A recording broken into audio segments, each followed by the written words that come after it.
In this video, I'm going to show you how to make a chart using this data here.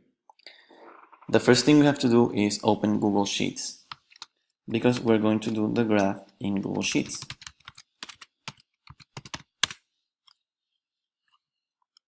Next, we import the data. So we copy here and we paste.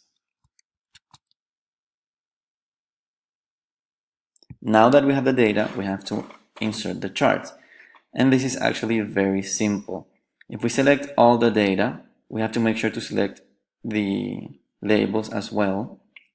And we click Insert and we click Chart.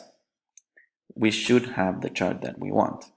Now, we are not done yet because if you see in the question, we are asked to create a line graph. Okay? So here we have a bar chart. Where it says chart type, we can simply change to line, and there we have it.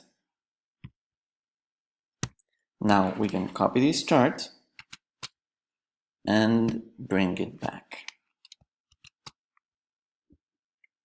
Here we can link to spreadsheet or paste unlinked. Both are okay. There we have it. Very simple.